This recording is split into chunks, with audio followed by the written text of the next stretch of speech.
Hello বন্ধুরা, welcome back to my channel. আজ আমি আমার চ্যানেলে তোমাদের কয়েকটা বাস্তু টিপস দেব, যা আমাদের সংসারে সুখ, শান্তি ও সমৃদ্ধি এনে দেবে। তো চলো দেখা যাক সেই টিপসগুলো কী কী। সকালে ঘুম থেকে উঠেই বাসি বিছানায় আমি বিছানাটা তুলে নিয়েছি ভিডিও করার জন্যে। তোমরা কিন্তু বাসি বিছানাতেই এইভাবে বসে দু হাতের তালু একটু ঘষে নিয়ে তারপরে দু হাত দুটো দেখে সারা মুখে ওই গরম আভাটা মেখে নেবে।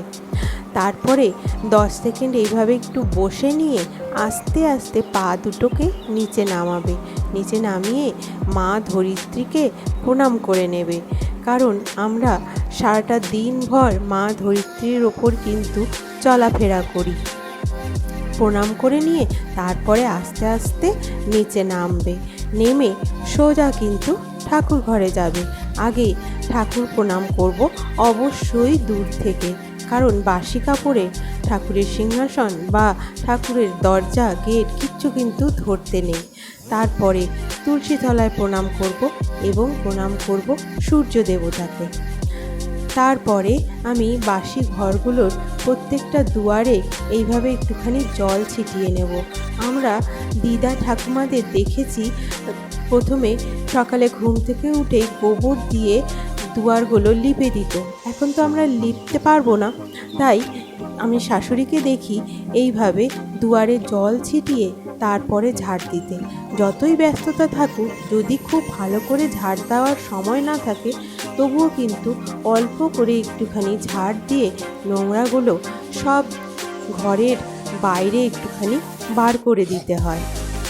পরিষ্কার করে পরে ঝাড় দিলেও চলবে কোনো রকম, কিন্তু সকালবেলা এইটুকু এইভাবে ঝাড় দিয়ে সমস্ত নোংরা ঘরের বাইরে বার করে দিতে হয়। তারপরে চলে আসবো রান্নাঘরে। রান্নাঘরে এসে সিলিন্ডার এবং গ্যাস ওভেনকে প্রণাম করে তারপরে আমি গ্যাস জ্বালাবো। তারপরে আমি চাল নিয়ে নেব। দেখো, চালটা যতটা তোমাদের দরকার চালটা আমি হাঁড়ির মধ্যে নিয়ে তারপরে এখান থেকে 1 মুঠ চাল আমি বাঁ হাত দিয়ে 1 মুঠ চাল তুলে একটা কৌটোর মধ্যে ঢুকিয়ে রেখে দেব। এই চালটা আমি পরে কাজে লাগাই। যখন চাল আমার বাড়ন্ত থাকে তখন এই চালটা আমি কাজে লাগাই, বা এই চালটা বিক্রি করে ওই টাকা দিয়ে কিন্তু ঠাকুরের কোনো কাজও করা যায়। যেটা খুশি, আমি বিক্রি করি না, ওই চালটার একটা পরিমাণ করে আমি ওই টাকাটা দিয়ে ঠাকুরের কিছু কিনে নিই।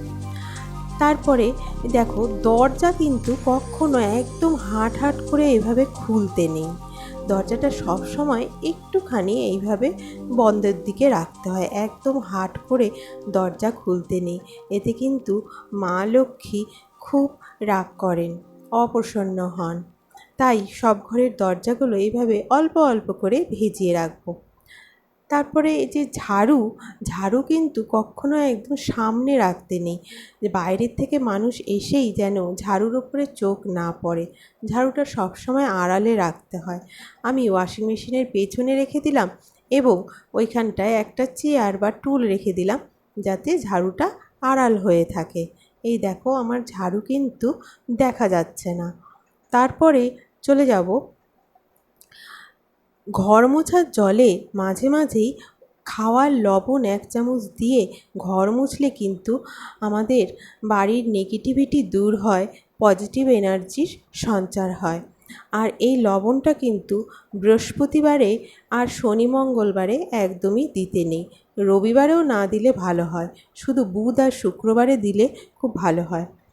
তারপরে বিছানার মধ্যে কখনো জামা কাপড় এদিক ওদিক করে ফেলে রাখতে নেই। সবসময় বিছানাটা পরিষ্কার রাখার চেষ্টা করতে হয়, এতে মা লক্ষ্মী প্রসন্ন হন। তারপরে চলে যাব, যখন রাত্রের সমস্ত কাজ হয়ে যাবে, রান্নাঘর কিন্তু পরিষ্কার করে একদম ফিটফাট করে তারপরেই শুতে যেতে হয়। এতেও মা লক্ষ্মী খুব প্রসন্ন হন। আর বাথরুমও অবশ্যই পরিষ্কার রাখতে হয়। আর যখন রাত্রে শুতে যাব তখন কিন্তু বাথরুমের সমস্ত বালতি ভরা না থাকলেও 1টা কিংবা 2টো বালতি অবশ্যই কিন্তু জল দিয়ে ভরে রাখা উচিত। সব বালতি যেন খালি না থাকে, সব ড্রাম যেন খালি না থাকে। তারপরে চলে আসবো, গাছ তো আমাদের খুব খুব উপকারী, আর অ্যালোভেরা গাছের উপকারিতার তো কোনো তুলনাই হয় না। দেখো আমার অ্যালোভেরা গাছগুলো আমার সমান লম্বা হয়ে গেছে, দেখেছো? তো অ্যালোভেরা গাছ খুব শুভ। সেটা পূর্ব দিকে লাগাতে হয় বা উত্তর পূর্ব কোণায় লাগাতে হয়। বাড়ির সবসময় উত্তর পূর্ব বা পূর্ব দিকে অ্যালোভেরা গাছ লাগাতে হয়। আর মানি প্ল্যান্ট, এই গাছটাও খুব উপকারী, খুব শুভ বাড়ির জন্যে।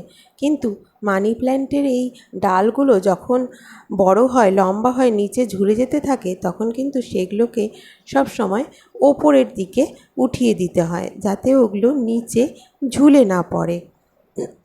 আর স্নেক প্ল্যান্টও খুব শুভ। আমার একটা ছোট্ট স্নেক প্ল্যান্ট থেকে প্রায় 4টে স্নেক প্ল্যান্ট হয়ে গেছে। এটাও বাড়ির পূর্ব দিকে বা উত্তর পূর্ব দিকে লাগিয়ে রাখতে হয়।